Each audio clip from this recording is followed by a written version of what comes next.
Well, it's a real pleasure to say welcome back to the British Touring Car Championship to Bobby Thompson. Good to see you here. Big smile on your face, which probably says it all, mate. Yeah, I can't wait. I've driven the car once. Don't get me wrong, I'd like to be standing here now and already have done a few laps around here, but I feel ready to go. Shakedown went well a few days ago. Yeah, I'm not too sure what else to say in terms of I'm bloody ready.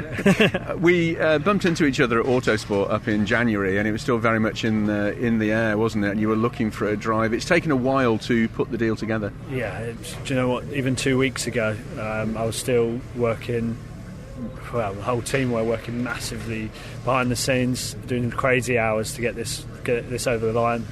I'm happy that we've been able to do it in a fairly big way. As everyone can see, by the time this goes out, the car is very loud, striking, isn't it? Striking, very visible. You won't miss me. I'm happy. We're lucky enough to do that and have one great sponsor that is Zeus Cloud, and come in as Zeus Cloud Racing and do it in a very bright way. Everybody will remember not that long ago, really, your big off up at Croft, and that sort of curtailed your racing for a while.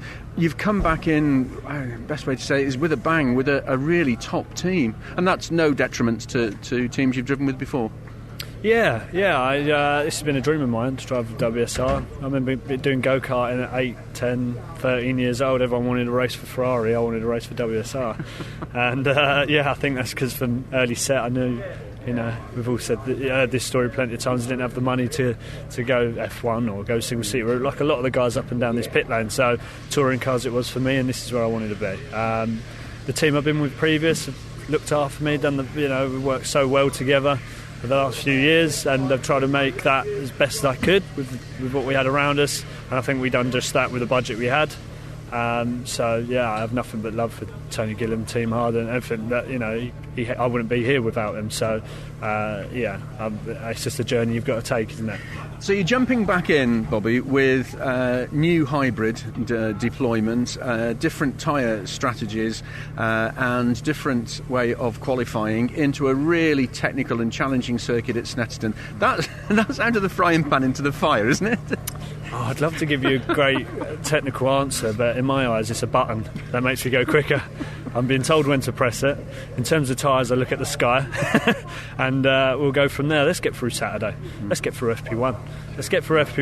Get some laps under our belt. We've got a really easy run plan for FP1. New set of tyres, go out, come in when I want to have a chat, go back out again. It's as simple as that. Just getting laps under our belt and getting my way in with this car is the key. So, and then FP2, if I'm happy with what we've done FP1, and FP2 we'll start to have a bit of a play around. But yeah, in terms of anything technical like that, setup wise, we're fairly just going in off the basis of what the other three cars have done, just going to do some driving and get our eye in. You're just going to love the weekend, aren't you? Yeah. Talking to the other drivers at Donington and Brands Hatch, they've had time to get themselves into the rhythm of the hybrid. But it's at Brands Hatch, obviously short lap on the Indy circuit. Here it's a much longer lap, but it is going to play a major part. The strategy has changed since last you drove in the championship. Yeah, so I have a penalty. I suppose you could call it a late joining penalty, I'll call it, of hybrid. So I only get 9 seconds. Which, I could do with all of it. I see it as a compliment. That Gal's given me a penalty because he could have easily just let me go free. 9 seconds over 15 round here. It will hurt us. So I have to see how that plays out. I have to have a play around with what works best, where to deploy it. I think it's difficult, isn't it? And then last week we saw at Brands, Colin go around with only, I think it was a few seconds, and he made it work. So but then, like I say, here is a very power circuit coming out of last corner onto the back straight, out of some of these hairpins. So we have to have a see, won't we? Yeah. You obviously know all the guys and gals at WSR and the other drivers in the team. How's it been? Sort of first round table, sit down with them. Stressful. For them or for you? For me. I haven't slept for 2 weeks, but they've been so welcoming. I feel like I've been here for years. I think because this whole process from our first test about 2-3 months ago, that process is, even though I haven't been racing for the team, I've still been here talking to the guys, and it's almost if I have done the first 2 rounds, to be honest, the way I am with the team. And my guys are also helpful, already ribbing me before we've even got in the car. So it means that's giving me that family sort of feel. What's been the run up to this for you in terms of keeping yourself race fit and also sharp? Well, with the work I do, I work in motorsport, coaching other drivers, so I'm always driving every day anyway. I do a lot of laps of all the circuits we go to, so I always have to keep myself there or thereabouts fit.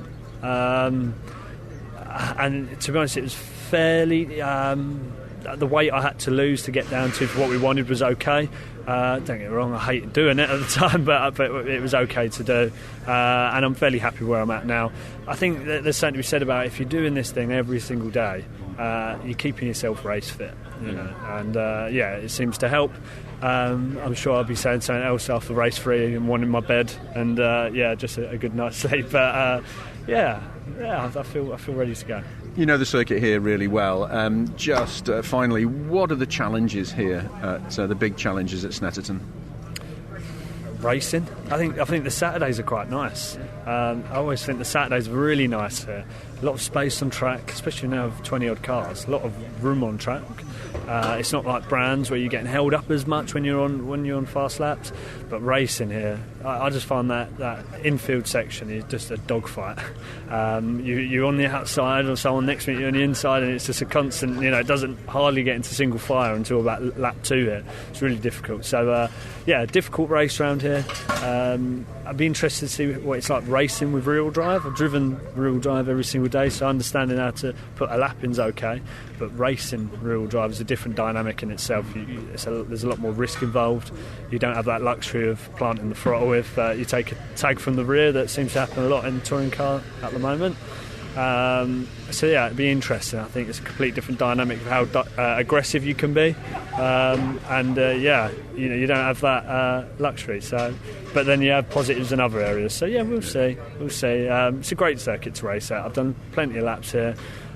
So joining this is my first one. Don't get me wrong. I'd love it to be Brands Hatch, but doing this one second best for me. Have you set yourself a target or an expectation for the weekend? Yeah, you're not knowing it though.